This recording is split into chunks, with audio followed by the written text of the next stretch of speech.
Hola, ¿qué tal? Soy Manuel Ávila y esto es Espiritualidad y Ciencia.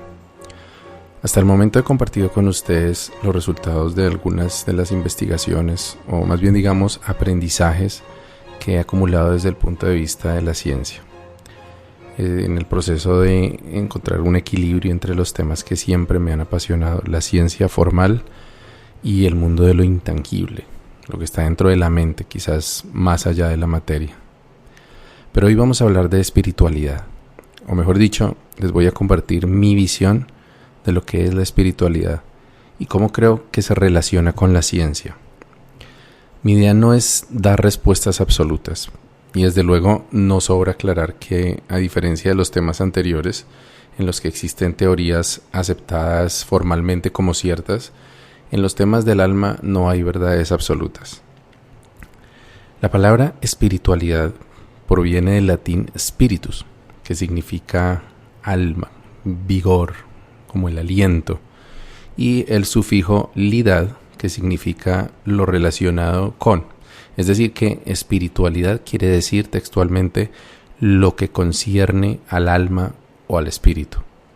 También se puede traducir como lo concerniente a la esencia. Como ustedes saben, la palabra espíritu también se utiliza para referirse a las bebidas alcohólicas que no contienen azúcar y que tienen por lo menos 20% de alcohol.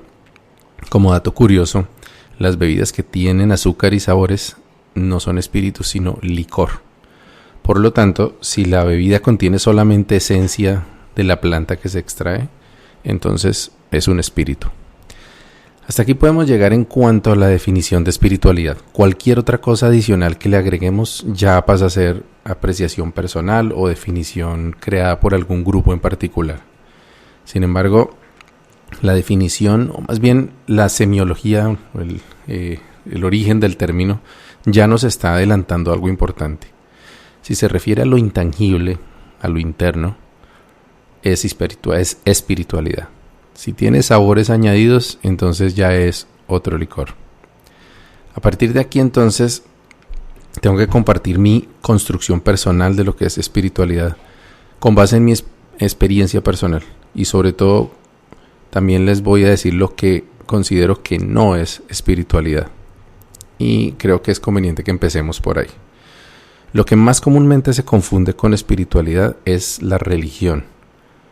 La religión, según Wikipedia, es un sistema sociocultural de comportamientos y prácticas morales, cosmogonías, textos, lugares santificados, profecías, éticas y organizaciones que se relacionan con elementos sobrenaturales, trascendentales o espirituales. Esa es la definición que nos da. Partiendo de esta definición, podemos observar que la espiritualidad es usualmente una parte de la religión, pero dependiendo de cada religión puede ser una parte más o menos importante o más o menos grande dentro del contexto de los demás elementos. Las religiones son sistemas muy bien estructurados y definidos con guías de comportamiento. Tienen sus cuerpos de conocimiento, así como la Biblia o el Corán, o una versión específica de esos libros, y usualmente tienen una jerarquía canónica de dirigentes de la comunidad.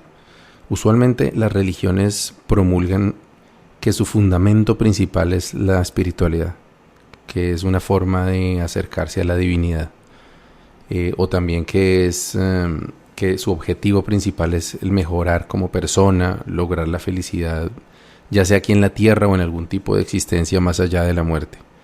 Sin embargo, yo considero que en la mayoría de los casos la espiritualidad no es el centro, en la mayoría de las religiones por lo menos, sino más bien como el atractivo principal para atraer fieles. Pero usualmente vemos que terminan siendo más importantes otros elementos como la doctrina o la práctica de ciertos comportamientos, así como la prohibición de otros comportamientos. Y esto no quiere decir que la espiritualidad no se pueda encontrar en una religión. Incluso uno de los orígenes probables de la palabra religión, de acuerdo con San Agustín, es del latín religare, que quiere decir volver a unir. Por lo tanto, la religión sería la herramienta con la cual se quiere volver a unir al ser humano con su esencia. Sin embargo, Existe otro origen probable del término religión, que lo brinda el filósofo romano Cicerón. Y él hablaba de religio, que se traduciría como obligación a unos votos, o una obligación con unos votos que se han tomado. Vean qué interesante que la religión tenga tan marcadas esas dos facetas, como las dos caras de una moneda. Por una parte, la conexión con algo sublime, pero por otra parte, el cumplimiento de una serie de obligaciones. Obligaciones que normalmente son con una comunidad o con una institución. Así sea como una intermediaria con la divinidad. Por otro lado, pasando ya de la religión, hay otro concepto que es el de la metafísica, que en realidad es una rama de la filosofía que es la que se encarga de estudiar la naturaleza fundamental de la realidad y trata de conectar de alguna forma la mente y la materia. Textualmente, la definición de metafísica es más allá de lo físico. Y en cierto modo, lo que pretendo hacer en este espacio es metafísica, ya que estoy tratando de buscar esa conexión entre el mundo de la mente y el mundo de la materia, la espiritualidad con la ciencia. Sin embargo, la metafísica también se aleja de la espiritualidad, es porque su esencia es muy fenomenológica, es decir, se preocupa más por explicar los fenómenos que percibimos con nuestra mente y cómo esos pueden ser la evidencia de una realidad más allá de lo físico. Yo creo que la espiritualidad no se preocupa en realidad tanto por los fenómenos, porque no tienen relevancia en el objetivo último de la espiritualidad, que es el de encontrar la felicidad individual y colectiva.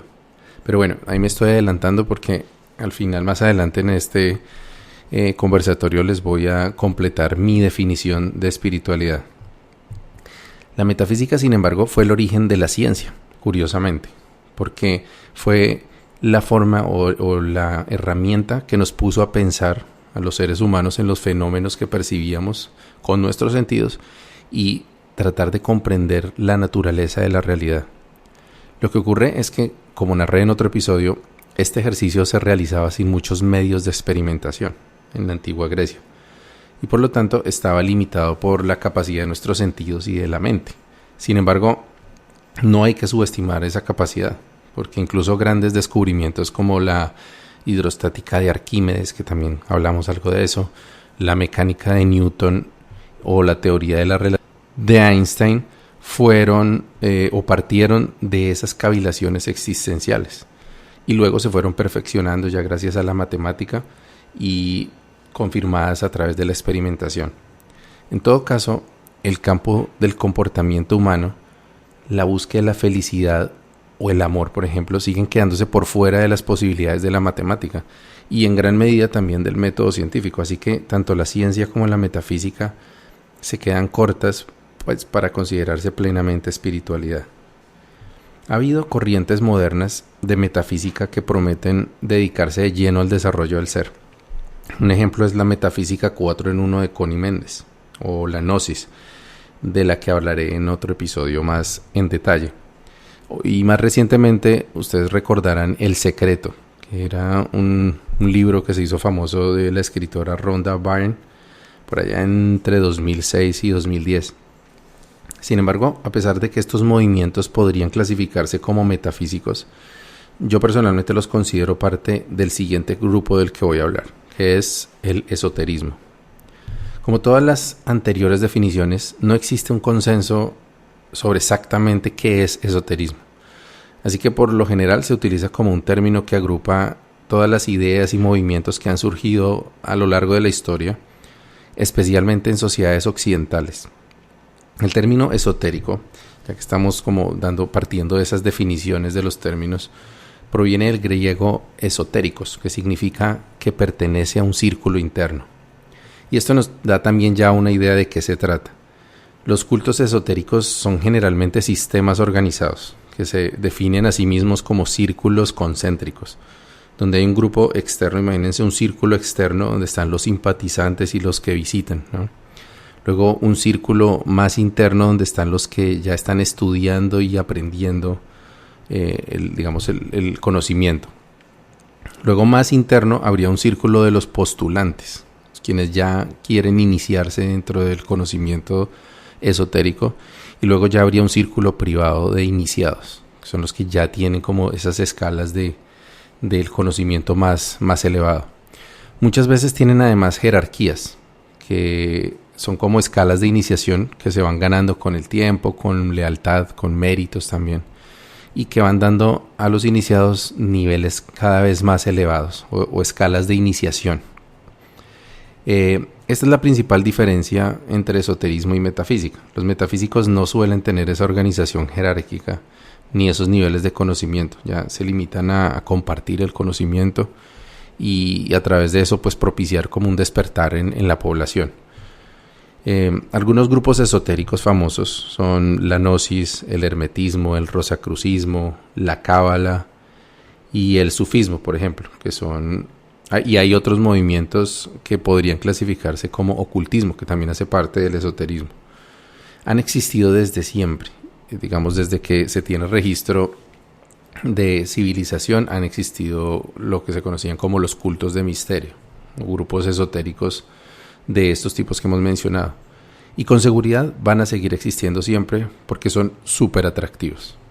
Estos, en particular el esoterismo nos ofrece una visión mágica del mundo y además de eso prometen el conocimiento más profundo de la realidad, la revelación de los secretos de la naturaleza y con frecuencia también poderes sobrenaturales como, y no voy a exagerar, volar, atravesar paredes, teletransportación, omnipresencia, telepatía, riquezas materiales, longevidad, manipular los elementos de la naturaleza, reencarnación, ver el futuro y como postre la posibilidad de tener muchas parejas sexuales. Porque cómo no, casi todos los cultos esotéricos son sumamente misóginos.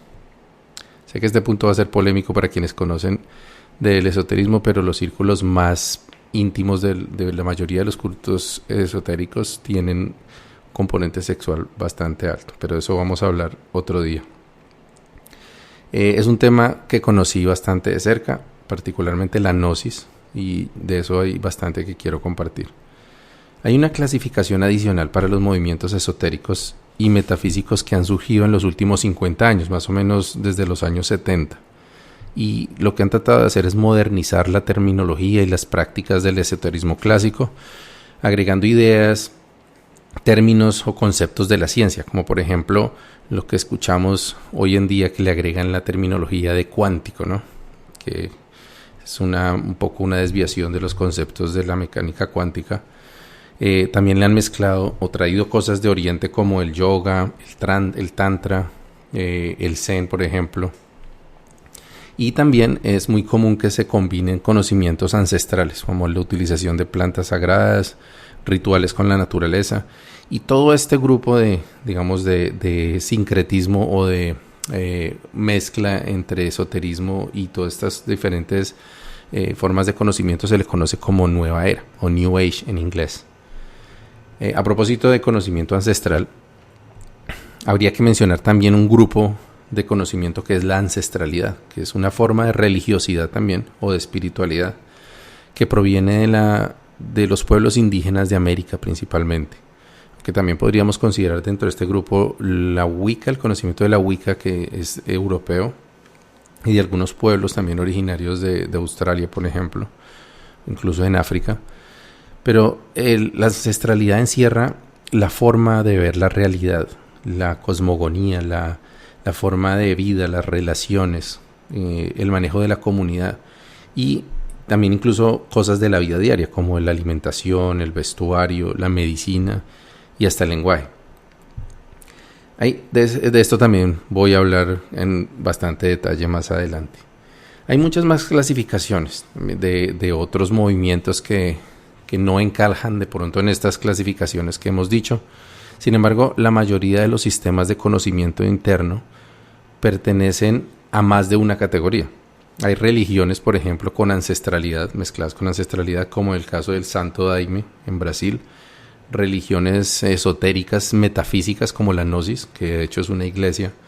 Y hay también metafísica nueva era, como la cienciología, que también podría considerarse una religión o un culto. También el tema de los cultos es bien interesante. Todos estos saberes tienen sus méritos y sus peligros también. Y en todo se puede encontrar un camino para la espiritualidad, pero ninguno es espiritualidad al 100%. Porque la espiritualidad es algo mucho más simple. Es el sentido de conexión con algo más grande que nosotros. Esta es como la definición personal que yo he ido construyendo. Trasciende la existencia mortal, pero no necesariamente pretende entender que hay más allá. Es algo un poco confuso, porque el hecho de sentir que somos parte de algo más grande y que la vida continúa después de la muerte no necesariamente implica tener que encontrar una explicación, decir si es que reencarnamos o es que existe el cielo. Eso, digamos que desde el punto de vista espiritual es en cierto modo irrelevante, porque la tarea que tenemos que hacer del camino espiritual está en esta vida, en este momento, aquí y ahora. Pero el conocimiento espiritual es el conocimiento profundo de sí mismo y nos da como la capacidad de transformarnos, de crecer como seres humanos y darle un propósito a nuestra existencia. Entonces lo voy a repetir condensado. La espiritualidad es el sentido de conexión con algo más grande que nosotros. La trascendencia de la existencia mortal es el conocimiento de nosotros mismos o de sí mismo, la capacidad para transformarnos, de crecer como seres humanos y darle un propósito a nuestra existencia. No se necesitan dogmas, no se necesitan credos, ni dioses, ni más allá. Pero se puede ser espiritual teniendo cualquier creencia de estas, o también siendo incrédulo, o no teniendo ninguna creencia, digamos, siendo agnóstico. Lo importante es que haya una conexión con algo superior, que puede ser, eso algo superior puede ser el conocimiento, por ejemplo, la humanidad como un todo, la madre tierra, la paz mundial, siempre y cuando se base también en la observación objetiva y metódica de uno mismo y la posibilidad de mejorarse a sí mismo también para lograr un cambio positivo en uno mismo y también un cambio positivo reflejado hacia los demás. Y es por esta razón que la ciencia es un vehículo tanto o más poderoso para la espiritualidad que otros de los que he hablado en este episodio. La ciencia se basa en la observación, como hemos dicho, la experimentación, la búsqueda de la verdad, y su objetivo es mejorar la vida propia y la de otros seres, además de comprender los fenómenos. Y la verdadera espiritualidad se parece a la ciencia y se diferencia al mismo tiempo de la religión o del esoterismo, es en que no hay un camino fácil, no hay atajos, no hay recetas mágicas, no hay oraciones ni salvadores tampoco, sino prácticas y métodos coherentes para desarrollar nuestro potencial, y es con un trabajo arduo y con constancia. De hecho, algunas de las frases más inspiradoras y espirituales que he escuchado en mi vida no solamente han sido las que he escuchado de maestros espirituales, sino de profesores científicos.